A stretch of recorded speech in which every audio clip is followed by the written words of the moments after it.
The Elephant and the Wind, a Jataka tale. But first, coffee.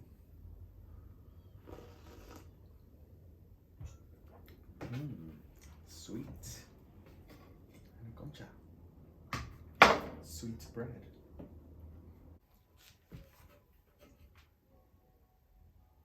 When the Buddha stayed at his monastery in Jetavana, there was a monk with a questionable past and constant fear for his life. If the wind rustled the leaves of a tree or a shrill bird call rang through the forest, the monk shrieked and quickly hid under the nearest table. Soon, his constant trepidation began to affect the other monks. Not wanting to be infected with similar fears, the group of monks had just begun discussing the problem when the Buddha entered the room. Hearing all about the jittering monk, the Buddha gently suggested, "Don't be angry with his brother, monks. Once before, long ago in another lifetime, he carried the same dread in his heart. And just like long ago, with our help, he will slowly learn to leave these fears behind." Then the Buddha recounted this tale of long ago.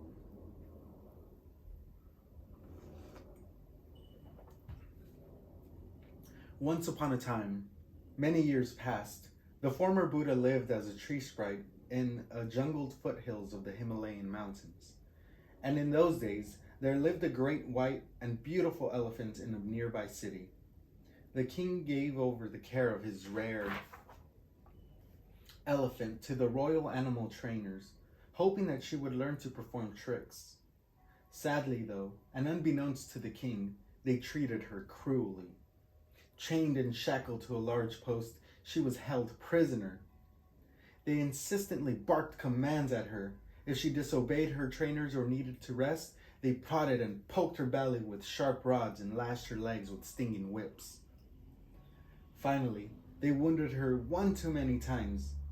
Anguished, she fought against her shackles until they broke. With her immense strength, she plowed through those wide brick walls and escaped her compound. The trainers scattered and ran for their lives. The great elephant fled as fast as she could, deep and far into the hills.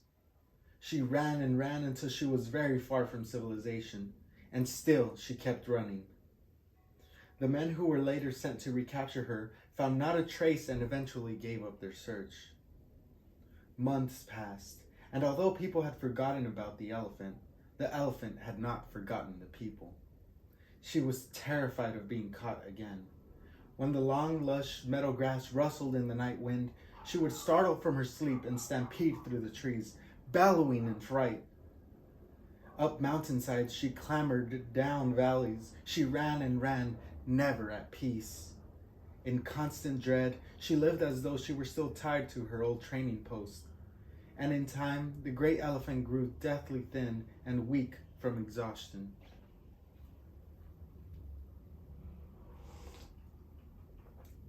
Now, in these same mountains lived the Buddha as a tree sprite. Many times he had watched the agitated elephant pace back and forth beneath the tree. But now, he saw that the elephant would die without some help. Luckily, his chance came soon. It was a scorching summer afternoon, and the great elephant needed relief and rest in the tree shade, directly below him. The little sprite quietly slipped into the lowest fork of the tree, appearing very much like leaf-dappled sunshine.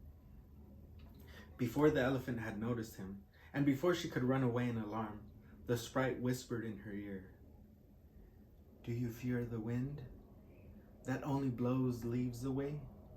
So much fear held in your heart will waste thee all away."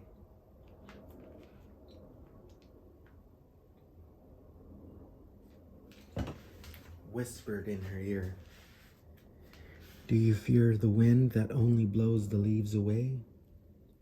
So much fear held in your heart will waste thee all away." The elephant heard the sprite's quiet words and found them soothing. It was a new feeling. She didn't run. Looking up at the tiny sprite among the leaves, the great elephant wondered if she did have anything to be afraid of anymore. After all, here was the smallest creature of the forest telling the biggest not to be afraid. Could it be that she had simply gotten used to being fearful, and maybe there was a very different way to be? So, bit by bit, the elephant relearned how to enjoy her life in the mountains. Little by little, she was able to sleep through the common night sounds of the forest. The dark moonless nights no longer scared her. Instead, she beheld a glittering star-filled sky. She sought out the company of other creatures, frolicked and played.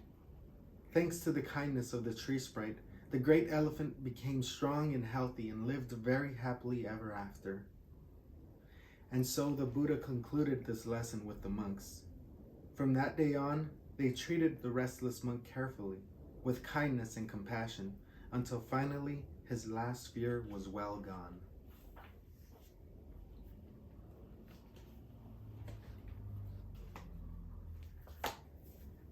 Kindness.